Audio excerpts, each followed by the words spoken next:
Esta é a deusa do fogo sagrado na mitologia grega.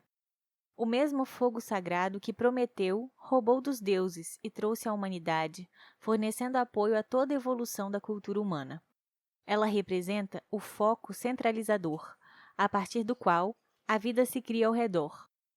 Filha primogênita de Cronos, Hestia foi a primeira a ser engolida e a última a ser vomitada da barriga do pai. Viver em cativeiro foi a sua triste sina por grande parte da vida. Mas ela ressignificou. Hestia fala sobre transformar qualquer lugar em lar.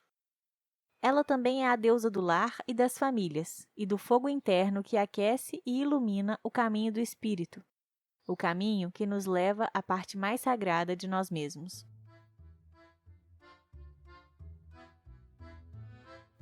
Oi, esse é o Imago Mundi, o podcast da Inspira.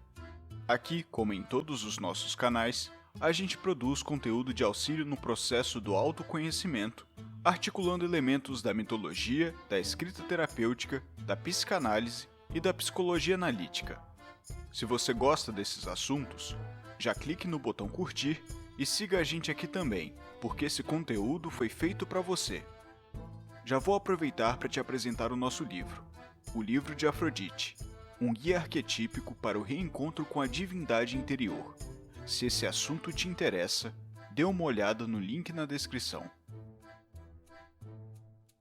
Neste episódio, a gente segue comentando o arquétipo de cada deusa e como ele pode ser percebido nos comportamentos de mulheres e homens.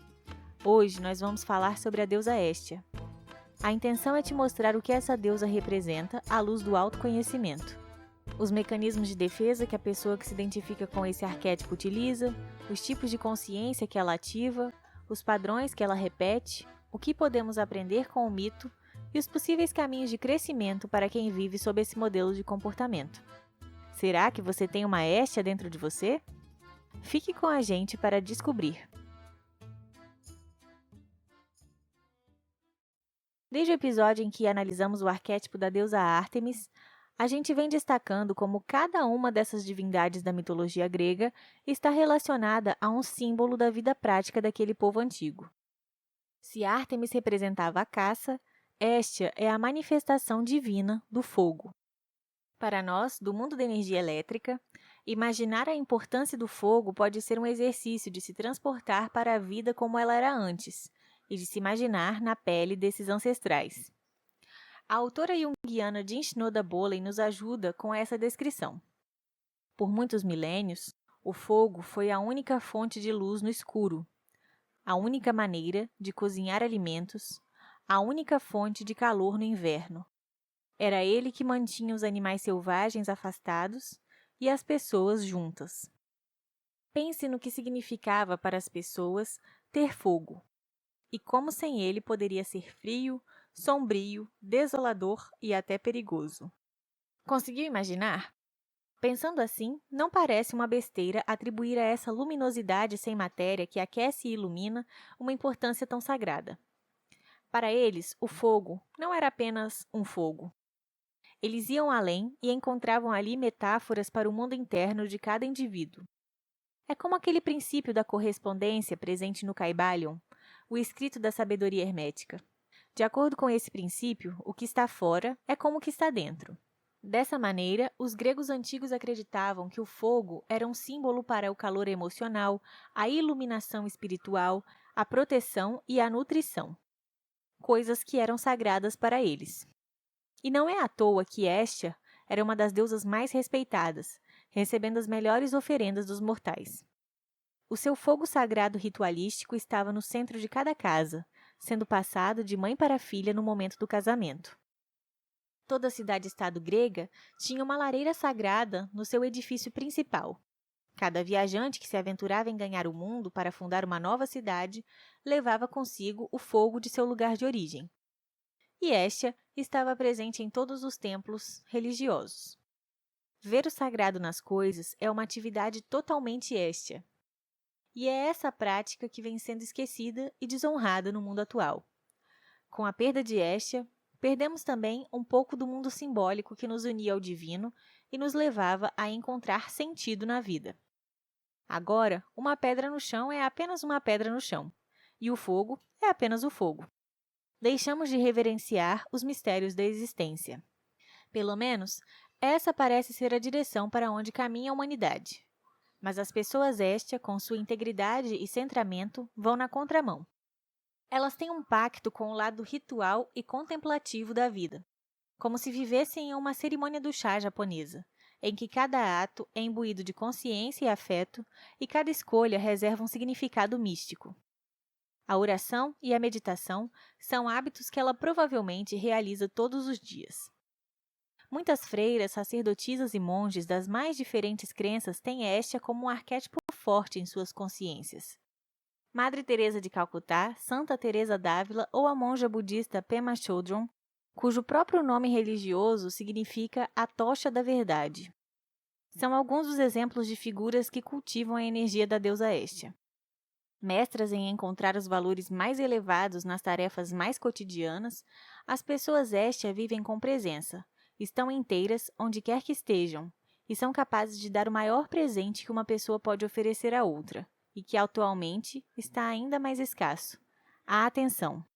Enquanto a maioria das pessoas te escuta já pensando no que ela vai dizer em seguida, sem um real interesse, as pessoas que se identificam com esse arquétipo têm o dom de ser todo-ouvidos, ouvindo com compaixão e concentração o que o outro tem a dizer, e proporcionando aquela sensação gostosa de "sou visto, eu existo", que é como se fosse um abraço quentinho no coração. Essa é a atmosfera de calor humano que Hestia é capaz de criar, e com isso, a pessoa com essa personalidade acaba atraindo as pessoas certas para a sua convivência. Ela tem o dom de transformar indivíduos em família. Embora ela escute, não é muito de falar. A personalidade introvertida dos que têm Hestia como arquétipo predominante é normalmente quieta e reservada.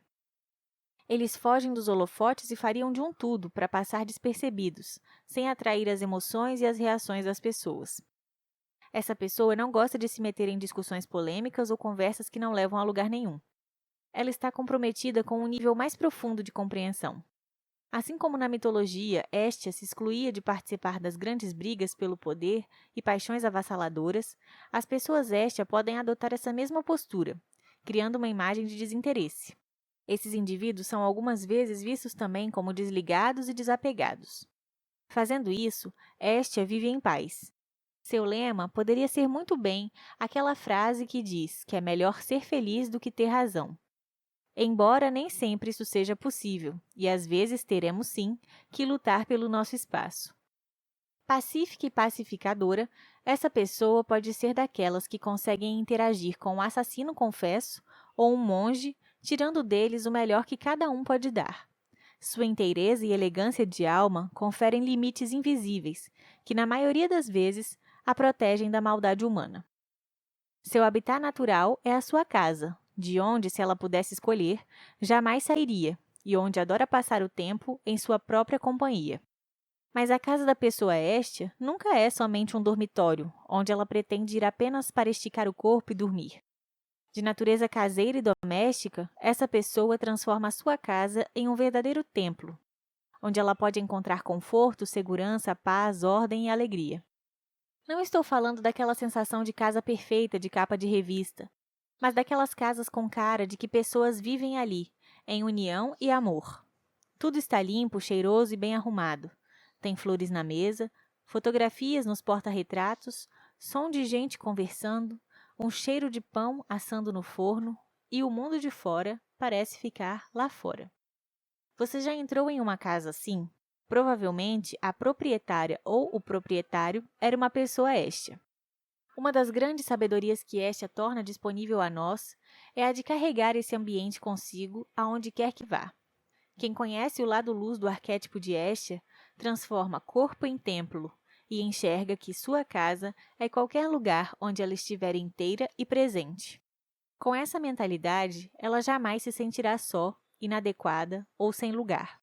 Ela está em casa na vida e não se preocupa em performar o que não é.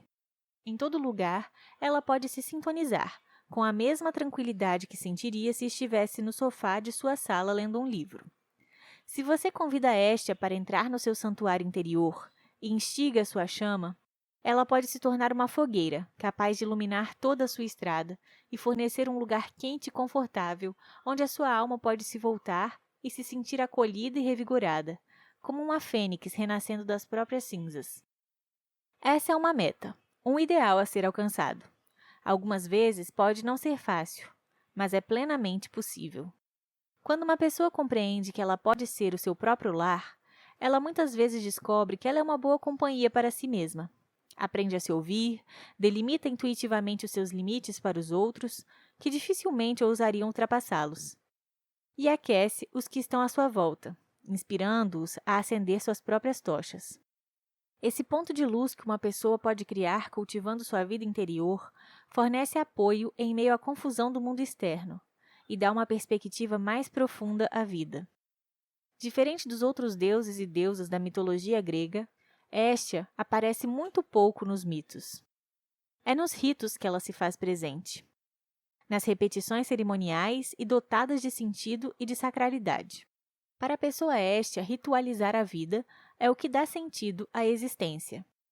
Em seu livro Sagrado e o Profano, o filósofo e mitólogo Mircea Eliade escreveu que era a partir da capacidade de se voltar às fontes do sagrado que o homem religioso das sociedades primitivas extraía a sensação de salvar a experiência humana do nada absoluto. Esse se voltar às fontes do sagrado é um outro nome para ritualizar. Essas mulheres e homens ritualizavam. Encenavam a criação do mundo de acordo com a sua mitologia, como se estivessem no momento exato onde tudo aconteceu, e assim mantinham viva a sensação de seu próprio valor e pertencimento a algo maior. Ritualizavam também cada ato, gesto e utensílio de suas vidas cotidianas. Até o mais simples ato de dormir estava preenchido de significado sagrado, podendo representar um caminho para o centro, para o equilíbrio e para a totalidade. A gente encontra hoje, em muitos espaços de divulgação da filosofia, a pergunta de $1 milhão. Afinal, qual é o sentido da vida? E esses povos antigos fornecem a resposta. O sentido é você quem cria. Criando um sentido consciente para todas as coisas à sua volta, eles conseguiam viver de maneira otimista, com mais felicidade e presença. E é exatamente isso que Hestia vem nos lembrar. As pessoas Hestia costumam ter seus rituais de convidar o sagrado para entrar em suas vidas. Seja fazendo o sinal da cruz quando passam em uma igreja, orando ao acordar, se desejando um dia feliz, fazendo afirmações positivas, meditação mindfulness ou simplesmente se permitindo estar presente, inteira e com a atenção focada no que quer que ela esteja fazendo, se tornando totalmente absorvida em sua tarefa. Quando esse indivíduo consegue viver nesse estado de consciência, não vive no tempo dos outros, mas em seu próprio tempo. Ele não tem pressa, nem se sente pressionado por nada. Seu foco é apenas no que está fazendo, e faz com calma e paciência. Essa pessoa vive numa dimensão do tempo que os gregos chamaram de kairos, aquele que não pode ser controlado. Ela tem a sensação de estar aonde deveria estar, fazendo o que deveria fazer e na única velocidade possível. Ela está participando do tempo, e não é o tempo que está participando dela. Isso é viver com presença. Estar presente é criar memórias, e talvez seja isso que a fortaleça contra a solidão. Estar inteira em momentos especiais com as pessoas que ama. A qualidade de presença que já existiu é para ela superior à quantidade de poder ver, rever e reviver um instante ou uma pessoa por um tempo a mais. É por isso que, mesmo com a dor inerente ao luto, à perda e ao ninho vazio, as pessoas que têm Hestia como arquétipo predominante lidam muito bem com essas circunstâncias. Muitas pessoas Hestia encontram esse nível de presença ritualística ao escrever suas emoções, criar poesias ou limpar a casa. A japonesa Marie Kondo, uma especialista em organização que inventou seu próprio método de arrumação, exemplifica bem isso. Nas etapas de descarte, Marie recomenda, por exemplo, que a pessoa expresse gratidão por aquela peça de sua casa que já não serve mais, mas que um dia já foi de tanta utilidade e proporcionou tantas coisas boas. Isso é ritualizar. Muitas vezes a gente faz as coisas sem nem perceber o que está fazendo. É por isso que minutos depois a gente se pergunta: será que eu realmente fechei a porta de casa? O fogão ficou ligado?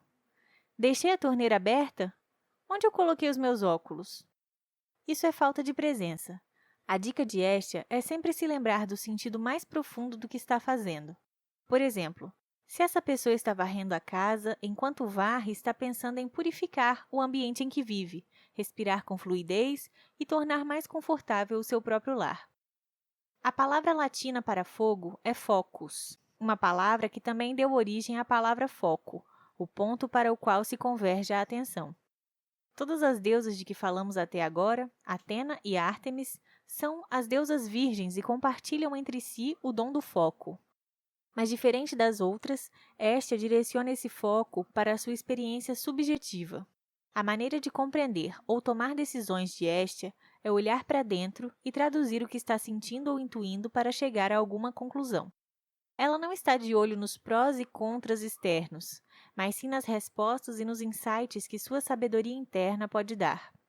É assim que ela lê os temperamentos das pessoas. Um psicanalista, em sua prática, também faz o uso dessa ferramenta, que chama de inconsciente instrumental. O inconsciente que surge da interação entre o analista e a pessoa que ele está analisando. Esse inconsciente instrumental costuma fornecer uma sabedoria quase que intuitiva e restauradora. Assim explica o psicanalista e autor J.D. Nasio. A consciência de Hestia é um tipo de consciência dotado de uma característica mais meditativa e psicológica, capaz de manter-se centrada, atenta aos pensamentos e tranquila por estar familiarizada a eles. Ela tem a atitude de deixá-los irem e virem, sem se apegar ou se identificar inteiramente com o que está pensando. Nos mitos, Hestia é descrita como uma das únicas deusas que Afrodite é incapaz de dominar ou provocar o apego ao desejo. Assim, Hestia não se torna escrava das suas próprias emoções, podendo senti-las a partir de um ponto de equilíbrio. Se para Buda, a causa de todo sofrimento está no desejo e no apego, a consciência de Hestia é uma consciência livre e desapegada. Ela não se identifica com as emoções e não se identifica nem com o próprio ego. Nos templos sagrados de Roma dedicados à deusa Vesta, a correspondente de Hestia, as meninas escolhidas como virgens vestais eram vestidas de forma igual e seus cabelos eram cortados todos da mesma maneira, inibindo qualquer manifestação do que fosse distintivo ou individual. Esse é o desapego de Hestia, que não vê distinções entre o indivíduo e o todo. É como aquela frase espiritualista que afirma que somos todos um. E Hestia é o fogo sagrado que liga e anima cada um dos seres que partilham entre si uma identidade comum e a continuidade do fogo primordial sagrado, que é o mesmo e arde em cada casa. No entanto, sustentando toda essa fachada de humildade, desapego e até mesmo servidão, pode haver um ar de superioridade pairando na sombra da psique da pessoa Hestia. As virgens vestais romanas, por exemplo, eram estimuladas a se distanciar das outras pessoas, e os próprios mitos contam que Hestia se colocava acima de todas as intrigas, rivalidades e paixões de seus parentes. Essa distância pode mascarar um sentimento de superioridade, às vezes não resolvido, como se as pessoas ao redor e suas questões fossem muito sem importância para elas.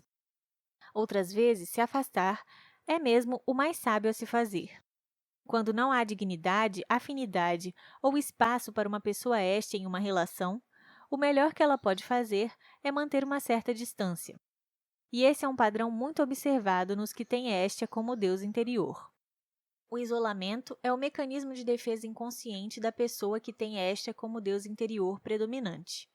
Quando se vê contrariada, excluída, insultada ou em meio a dramas, Hestia prefere se retirar e não aumentar a conversa. Ela se impõe uma espécie de anonimato e prefere cultivar o retiro e a solidão. Um exemplo de uma mulher que viveu, talvez até por falta de escolha, o arquétipo de Hestia foi a escritora inglesa Jane Austen, cujas obras foram publicadas em anonimato, assinadas por ninguém. Esse é um exemplo de uma pessoa Hestia que consentiu em apagar o seu brilho para conseguir propagar o seu calor, numa época em que ser mulher e escritora era considerado imoral.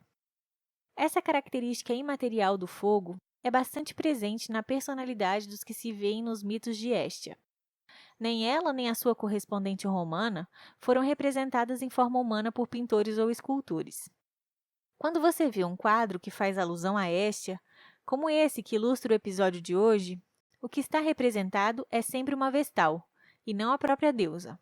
Essa imaterialidade demonstra a ausência de uma persona em Hestia, a falta de uma máscara que ela possa usar socialmente para defender seu eu autêntico e transitar pelas esferas culturais e interpessoais. E isso a prejudica de diversas formas, no trabalho, nas relações e na aspiração de coisas importantes na vida. Algumas vezes, seus amigos mais próximos não vão entender o seu jeito de não tomar partido em controvérsias, de não falar sobre ninguém ou de não ser mais competitiva. As ideias de FOMO, a sigla em inglês que fala do medo de estar perdendo algo, e outros tipos de ansiedade geradas por nossa cultura, não parecem se aplicar à pessoa Hestia, e por isso ela é uma desajustada. Mas será que é realmente necessário estar envolvido na teia dos acontecimentos para encontrar sentido na vida? Hestia nos deixa essa reflexão.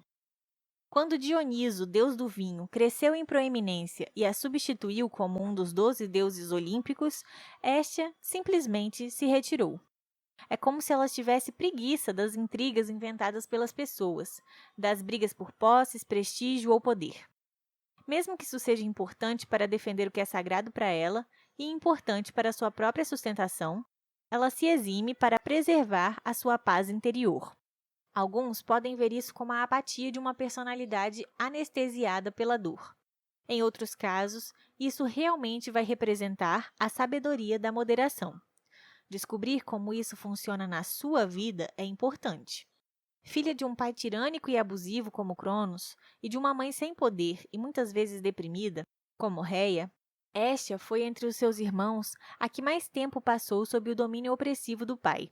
Por isso, Dinshinoda Bolen vê Hestia como a mais forte dos deuses da primeira geração, a que perseverou por mais tempo usando todas as ferramentas que tinha à disposição. A autora ainda escreveu que, durante a sua prática psicanalítica, conheceu muitas pessoas Hestia, que vinham de configurações familiares exatamente iguais às retratadas no mito. Durante grande parte da infância, essas pessoas tiveram que se virar sozinhas, sem esperar a ajuda de ninguém, engolidas pela dominação do pai e sem ter suas necessidades psicológicas e, às vezes, muitas outras, levadas em consideração.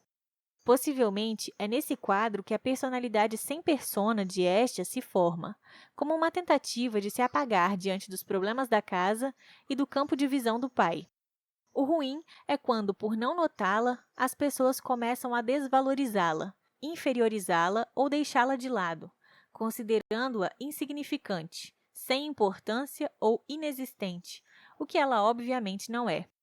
Isso causa uma profunda ferida na autoestima de qualquer pessoa.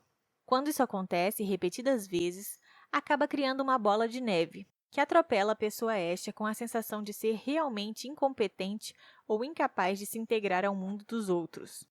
A autora Dinshinoda Bolen usou a expressão "as águas paradas são as mais profundas" para representar os sentimentos da pessoa Hestia, que são profundos e estão escondidos muito abaixo da superfície.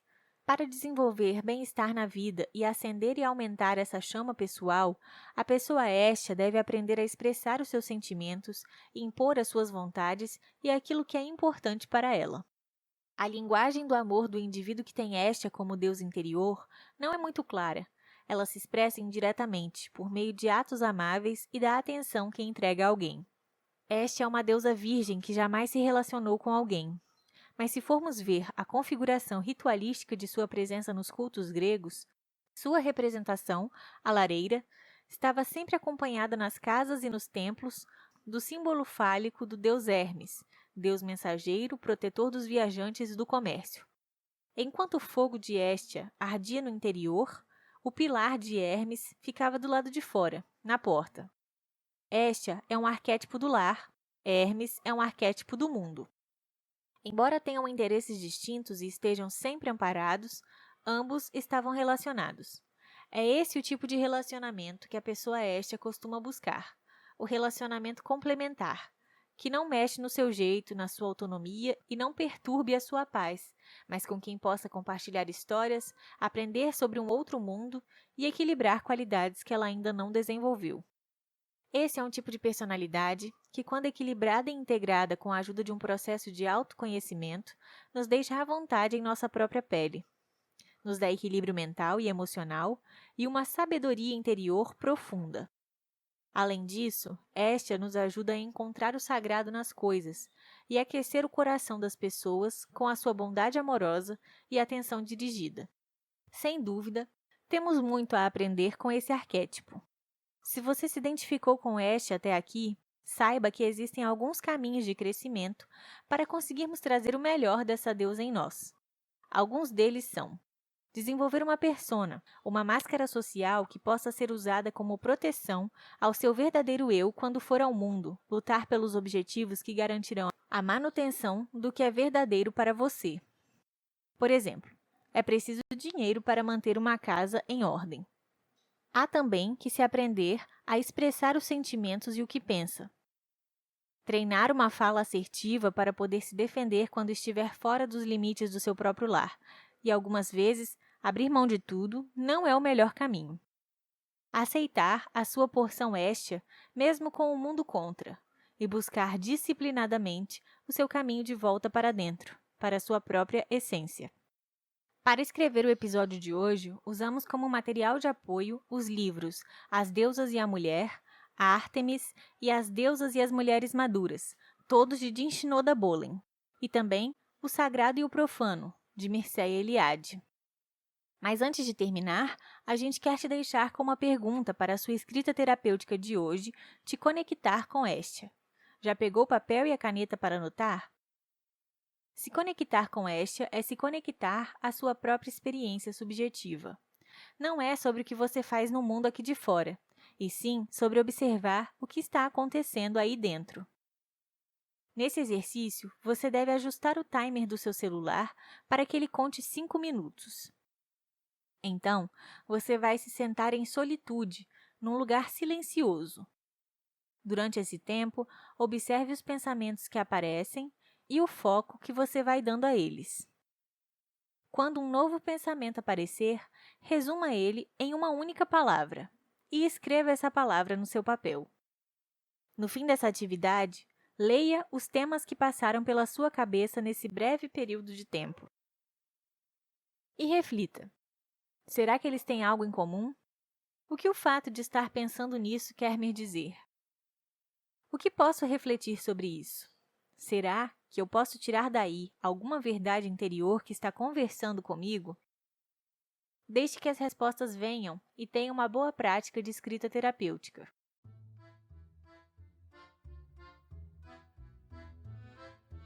As perguntas são a chave mestra para abrir as portas que você deixou trancadas ao longo dos anos. Mas nem sempre é fácil achar a pergunta certa. É por isso que desenvolvemos o livro de Afrodite. Parte livro, parte caderno, o objetivo dele é te guiar em uma jornada arquetípica de reconexão com partes divinas do seu inconsciente. São 233 sessões de escrita terapêutica. Veja nos links na descrição. Se você chegou até aqui, deixe um comentário. Conta pra gente, qual é a deusa que parece estar guiando suas atitudes na vida? No nosso site, publicamos bastante conteúdo sobre as deusas. Confere lá, www.revistainspira.com. E não se esqueça de curtir, compartilhar esse conteúdo com quem você lembrou e nos seguir nas redes sociais. Isso ajuda muito na divulgação do nosso trabalho. Até a próxima!